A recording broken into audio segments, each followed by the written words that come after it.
Julien, on attend la confirmation après cette victoire 4-0. C'est encore un concurrent direct pour continuer à gravir les échelons. Oui, c'était au moment du match, c'était un concurrent direct. C'est vrai que on avait besoin de cette victoire pour se relancer dans ce championnat, pour remonter au classement, pour effacer les mauvaises performances qu'on avait fait, qu'on avait fait récemment. Donc oui, c'était important pour tout, pour la confiance et aussi au classement. La Guingamp aussi, ils ont un point juste devant vous. Oui, Guingamp aussi. On voit qu'on est pas loin non plus de la 5e place. Donc ça aussi, ça donne entre guillemets une carotte pour se démener là-bas. Mais c'est vrai que connaissant le stade là-bas et connaissant un peu l'ambiance, ça va être compliqué. Ça va pas être un match facile, mais aussi voilà, on se doit de faire une série pour essayer d'être mieux en championnat. En même temps, vous êtes resté scotché pendant des semaines autour de la 13e, 12e place. Et là, en deux rencontres, vous pouvez, pas obtenir le jackpot, mais c'est vrai que vous pouvez remonter. Oui, c'est ce qui est agréable et c'est ce qui est intéressant. C'est vrai qu'on était pas trop bien au niveau du classement. On enchaînait les matchs nuls qui font pas forcément avancer. Voilà, on savait qu'on avait besoin de certaines victoires importantes. Voilà, on a raté celle contre Nantes, je dirais, et on a réussi celle d'hier. Donc c'était important de gagner. Et puis on sait que si on arrive à faire une très bonne série, ça peut être très positif pour nous. Donc on sait ce qu'il nous reste à faire dans le futur. Alors, tu parlais de la carotte du classement. Il y a aussi les coups de bâton avec le président qui n'a pas hésité à en donner, peut-être Francis Gillot aussi. Comment c'est pris quand on dit j'ai vu des retraités ou des joueurs qui jouent à 2 à l'heure? Comme on a l'habitude avec le président, voilà, je pense que parfois il faut bousculer un peu les personnalités pour avoir une réaction positive. Voilà, c'est ce qui s'est passé. Après, je pense pas qu'on ait réagi au discours du président. Je pense que c'est normal qu'il soit mécontent. Voilà, je pense qu'on avait quelque chose de beaucoup mieux à faire en Europa League et surtout contre Francfort. Donc je peux comprendre sa déception et la réaction d'après-match. Mais après, le président était là avant le match et a eu un discours positif. Donc voilà, quand on a en connaissance de cause, quand on réagit à chaud, on peut dire les choses qui sont pas forcément qu'on pense pas forcément, donc voilà, mais parfois ça peut être positif pour le groupe. La Coupe d'Europe, c'est une grosse déception. Je pense que c'est une déception. Ah oui, c'est une déception parce que être sorti si tôt, n'avoir que 3 points pour le moment, n'avoir pas forcément montré nos qualités. C'est vrai que c'est un peu on est déçu du contexte aussi des matchs parce que je pense qu'on aurait pu beaucoup mieux faire contre Tel Aviv à domicile, Nicosie là-bas. Même Francfort encore à domicile, je pense qu'on aurait dû mieux faire. Et c'est vrai que c'est frustrant parce que on n'a pas, quand on voit les matchs que parfois on peut faire, c'est dommage de quitter cette compétition comme ça, parce que je pense qu'on se devait de passer au moins ce groupe. Il y avait une question d'image aussi. Oui, une question d'image. C'est important de jouer l'Europe, c'est important pour le club, c'est important financièrement aussi pour le club.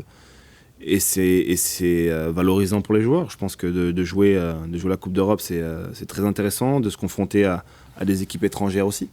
Donc c'est un tout qui fait que malheureusement, on aura pu ça nous fait du bien aussi à la tête. On aura pu ça pour sortir un peu du championnat. À aucun moment vous vous êtes senti désorienté par le changement de discours en cours de route pendant cette époque, parce que quand même, il y a un moment donné, à partir du match de Nicosie, ça devenait une priorité. Non, après, nous, je pars du principe où la priorité de chaque club, déjà, c'est d'être bien en championnat. C'était pas notre cas, donc c'est vrai que après, on n'a pas eu de discours direct en disant il faut passer au-dessus de l'Europa League et se concentrer sur le championnat. Donc voilà, l'équipe qui était mise en place, on avait envie de faire quelque chose. Après voilà, je pense que c'est normal que quand on rentre sur un terrain, on joue les compétitions et les matchs à fond. Voilà, je pense pas. Nous, on n'a pas eu de discours en disant je mets une équipe Intel ou une équipe B pour jouer l'Europa League. Mais je pense que c'est dommage. On doit s'en prendre qu'à nous. C'est pas forcément par rapport au discours. On doit s'en prendre qu'à nous. On n'a pas fait ce qu'il fallait pour passer et les équipes, eux, ont fait ce qu'il fallait. C'est une compétition de moins à jouer, donc moins de possibilités de jouer. c'est un peu embêtant aussi parce que les places deviennent d'autant encore plus chères maintenant. Oui, mais elles sont chères tout le temps. Donc oui, ça reste une compétition de moins à jouer. Après, aux joueurs de travailler pour essayer de bousculer cette soi-disant hiérarchie. Je pense que ça pourrait changer des choses pour la trêve, justement. Est-ce que certains pourraient aller voir ailleurs pour trouver du temps de jeu? Et vous avez un groupe assez large, malgré tout. Oui, après je sais pas par rapport aux autres. Après, tout dépend de leur façon de voir les choses. Après, je pense qu'on a tous envie de jouer, surtout moi. Donc voilà, après voilà, il faut voir les réactions de chacun et ce qu'ils veulent faire également, parce que ça, c'est d'un point de vue individuel et je peux pas répondre à leur place, mais on verra comment ça se passera au mercato, on verra comment ça se passera à la fin de l'année, mais je pense que le coach compte sur tout le monde. Il vous en a parlé un peu, justement? Non, pas du tout, parce que non, parce qu'on sait que c'est un coach quand même qui fait tourner, qui faisait tourner en Europa League, tourner en championnat de temps en temps. Et c'est vrai que voilà, on n'a pas besoin forcément d'avoir un discours par rapport à ça.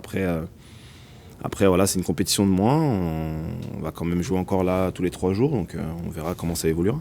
Comment on fait pour bousculer la hiérarchie? On travaille, on essaie de travailler et puis on essaie de faire, quand on fait appel à vous, on essaie de faire ce qu'il faut pour la bousculer.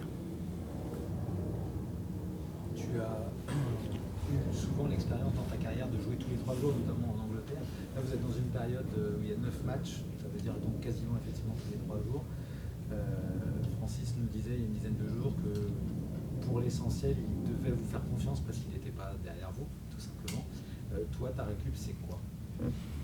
C'est très simple, c'est dormir, boire beaucoup, me reposer, éviter de trop solliciter mon corps à l'extérieur aller en ville, des choses comme ça. Je pense qu'il faut ménager son corps, ménager l'énergie, en reprendre énormément.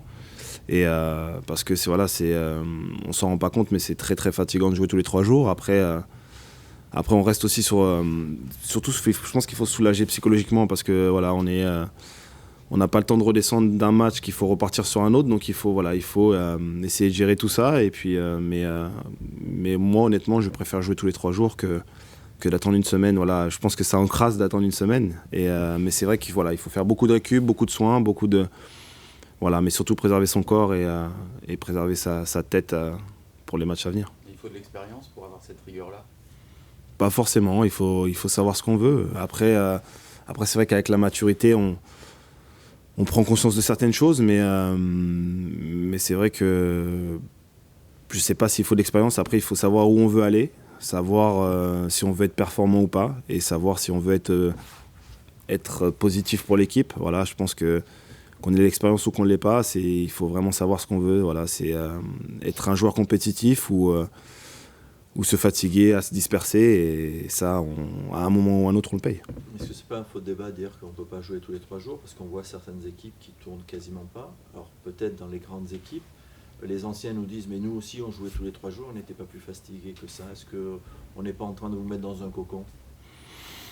Non, après tous les 3 jours, nous j'ai effectué ça en championship en Angleterre et c'était presque ça durait 2-3 mois à jouer tous les 3 jours. On tournait pas forcément beaucoup non plus, mais après c'est une question de gestion de match. On avait le coach savait et sentait par rapport aux matchs qu'on avait donnés. Il y avait des matchs où on donnait énormément, donc les matchs d'après on attendait, on se posait à la médiane et on attendait que l'équipe vienne. Voilà, c'était une gestion d'équipe, une gestion de la fatigue, et on éclatait sur la fin de match parce qu'on avait économisé nos forces. Donc voilà, je pense que on n'est pas forcément plus fatigué, mais on est fatigué si on se le dit tout le temps. Voilà, je pense que c'est une question aussi psychologique. Si on a envie de gagner les matchs, si on est compétiteur et qu'on rentre dans un match pour gagner, la fatigue s'en va assez vite. Voilà, on peut la ressentir en fin de match quand on a énormément couru, mais c'est vrai que c'est aussi un point de vue psychologique. Je pense que si on n'arrête pas de se répéter qu'on est fatigué, qu'on ne va pas y arriver, qu'on n'a pas les jambes, qu'à un moment ou un autre, on peut pas avancer. Mais si on se dit qu'on arrive conquérant, on veut gagner le match et et que tout le monde fait les efforts pour tout le monde, voilà, je pense que c'est beaucoup un point de vue psychologique. Un joueur, il peut dire non. Il peut dire coach, faites-moi tourner. Bien sûr, non, bien sûr. Après, ça peut être mal vu, mais je pense que voilà, on a toujours le libre arbitre, on peut décider de ce qu'on veut, mais comme je dis, si on est compétiteur, on veut jouer tous les matchs. Donc voilà, ça peut être mal vu, oui. Vous allez encore jouer d'ici à la trêve au moins 3 matchs, 3 matchs à 14h le dimanche. On a l'impression, en regardant vos résultats, que par rapport à la saison dernière, il y a du mieux. C'est peut-être qu'un hasard ou qu'une anecdote, mais est-ce que toi, tu as l'impression que le groupe commence à s'y faire à cet horaire qui est très particulier et que pour l'ensemble, vous n'aimez pas trop? Oui, après, moi je jouais à 14h, à midi, donc voilà.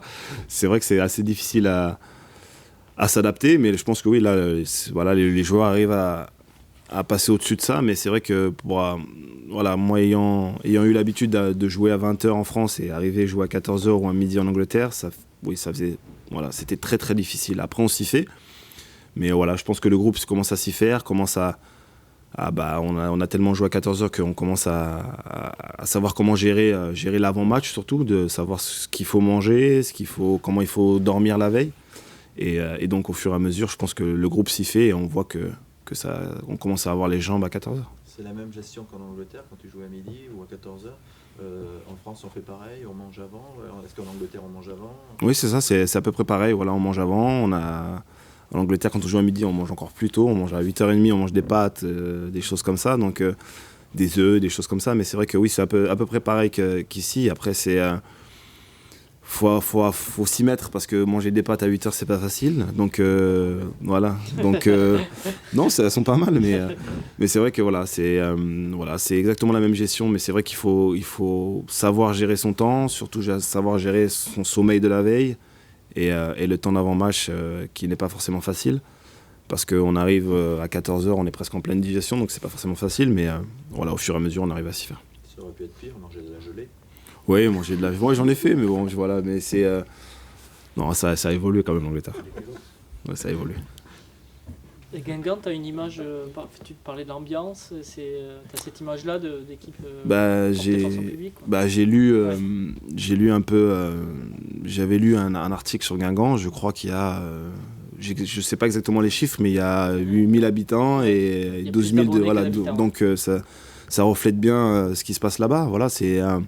une ville qui vit pour son club et donc maintenant on sait que ça va être une ambiance assez chaude, un stade assez bouillant, donc voilà, je pense qu'ils vont essayer d'enflammer le match tout de suite. Maintenant, si on arrive à répondre présent et voilà, on sait que les 3 points sont très importants pour nous, donc si on arrive à bien gérer ce match-là, ça peut être très positif pour nous. Vous réussissez plutôt bien à l'extérieur, Pourquoi? Parce que vous n'avez pas forcément à faire le jeu, ça vous convient un peu mieux. Comment tu l'expliques? Oui, on n'a pas forcément à faire le jeu, mais c'est surtout une question d'état d'esprit. Voilà, je me souviens du match contre Nice où Nice avait jamais perdu dans son stade, où Nice était en pleine confiance. Et on est arrivé, on a été très sérieux, on a tous travaillé ensemble. Et c'est vrai qu'on est à l'extérieur, on arrive beaucoup plus à faire ça, à être vraiment en pleine cohésion. Et voilà, je ne sais pas pourquoi on n'arrive pas à réitérer ça à domicile, mais c'est vrai qu'à l'extérieur, on est assez costaud. Vous êtes plus libéré, un petit peu Aussi. moins de pression que la nécessité de gagner à Bordeaux? Aussi, voilà. C'est vrai qu'on se sent libéré, on se sent... Voilà, entre guillemets, comme si on n'avait rien à perdre. On est là-bas, on arrive, on fait le travail, et c'est vrai que ça nous réussit. C'est vrai qu'aller à Bordeaux, on doit faire le jeu, souvent on arrive voilà, comme hier avec des équipes qui nous attendent, et c'est vrai que c'est pas forcément facile. Après on se fait souvent prendre en compte, on n'est pas aussi relâché qu'à l'extérieur, et on arrive à faire ça à domicile. Nice c'est la référence, Greg en parlait avant toi, il dit Nice c'est vraiment ce qu'il faut faire, Oui, je pense que c'est la référence à l'extérieur, c'est un match solide où Nice n'a presque aucune occasion, on marque 2 buts. Voilà, on arrive à faire je pense qu'on aurait pu avoir des opportunités si on avait mieux encore géré. Donc je pense que oui, c'est la référence à l'extérieur. On a fait un très bon match et c'est vrai qu'on a été très solide. Un petit mot sur le Paris Saint-Germain qui a encore mis 4 buts à Lyon hier soir. Parce que Est-ce que le fait qu'ils dominent comme ça le championnat, ça peut à un moment donné se retourner contre eux? Je pense notamment au 8e ou au quart de finale de la Ligue des Champions. C'est-à-dire le fait de ne pas avoir d'adversité semaine après semaine peut à un moment se retourner contre eux.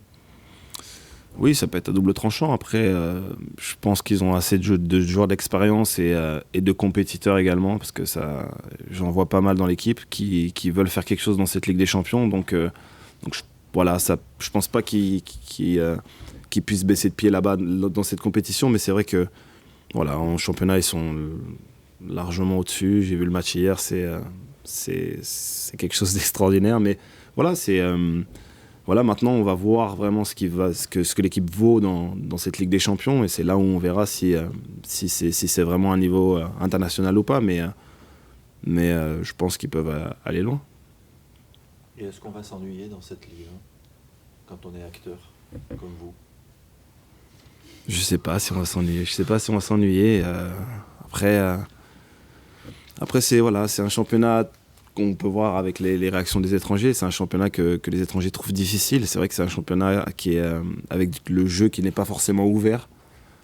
Voilà, voilà. J'étais hier après-midi, je regardais la Première Ligue, c'est totalement différent. C'est vrai que c'est autre chose. Voilà, après voilà, je pense qu'il faut quand même vouer des qualités à cette ligue. Voilà, tactiquement, c'est vrai qu'on est bien en place, parfois trop, mais c'est vrai que le spectacle en pâtit. Mais voilà, je pense que nous, les premiers acteurs, on a ce problème de résultat qui fait que voilà, parfois on privilégie le résultat et pas le spectacle. Voilà, malheureusement, mais c'est vrai que voilà, quand on voit des championnats comme la Première Ligue, c'est très attractif à regarder, c'est sûr. Parce que c'est ce que disait aussi le président Trio par rapport aux Allemands, et qui trouvait qu'ils attaquaient à 4, toujours dans la surface de réparation. C'est ça. Contrairement à Bordeaux, vous étiez qu'un, quoi. C'est ça, après c'est une philosophie. C'est vrai que, je parle encore de mon expérience, mais c'est vrai qu'à West Ham, on jouait pas forcément les hauts de tableau, mais quand on rentrait sur un terrain, qu'on joue contre Chelsea ou qu'on joue contre West Bromwich, on attaquait à 400%, et même si on prenait un but, on continuait à attaquer, et même à la 90e, on continue à attaquer, parce que c'est la mentalité. La mentalité n'est pas de faire tourner derrière, de pas gérer. C'est comme ça, et en Allemagne, c'est pareil. Voilà, à Francfort, je crois qu'ils ont un ratio de buts encaissés qui est dans le dernier mois qui est énorme, mais ils en ont marqué presque autant. Mais voilà, c'est une philosophie de jeu, une philosophie qui est pas forcément une philosophie française, mais voilà, on doit faire avec. On peut pas tendre vers ça. Bah, je sais pas. Il y a aussi le fait de l'aspect financier des clubs qui sont pas forcément dans le confort en ce moment avec la taxe, donc qui ont forcément peur de descendre et qui veulent sécuriser les points et le point de vue comptable d'abord. Donc c'est compliqué d'aller dans ce sens de jeu, parce qu'il y aura toujours cet aspect financier qui fera peur à certains investisseurs qui ont investi énormément dans les clubs et qui ne veulent pas forcément descendre. Donc aucun club veut descendre, mais c'est vrai que voilà, on assure ses arrières d'abord, et après on peut se lâcher. Donc ça en pâtit forcément sur le jeu. Il y a aussi la mentalité des entraîneurs en général. Oui, c'est vrai que il n'y a pas que l'aspect financier. Non. C'est une mentalité. Oui, c'est une mentalité de... On joue pour pas perdre. Quoi. Voilà, on joue pour pas perdre, c'est sûr. Et c'est vrai que voilà, c'est vrai que c'est pas la même mentalité ailleurs. On aime le beau football dans d'autres championnats. On aime l'offensif, on aime le jeu, prendre des risques. Et c'est vrai que c'est une question de mentalité. Mais bon, ça on peut pas tout changer. Voilà, parfois, je prends énormément de plaisir à gagner 1-0, à défendre, à avoir défendu bec et ongle, et parfois on en retire de la satisfaction. Mais c'est vrai que voilà, je me souviens d'un match qu'on a fait la saison passée contre Montpellier, où dans le jeu et dans le résultat, on s'est éclaté. Donc voilà, il faut essayer d'allier les deux, l'efficacité défensive sans prendre de but, et de se faire plaisir offensivement. Merci. Merci.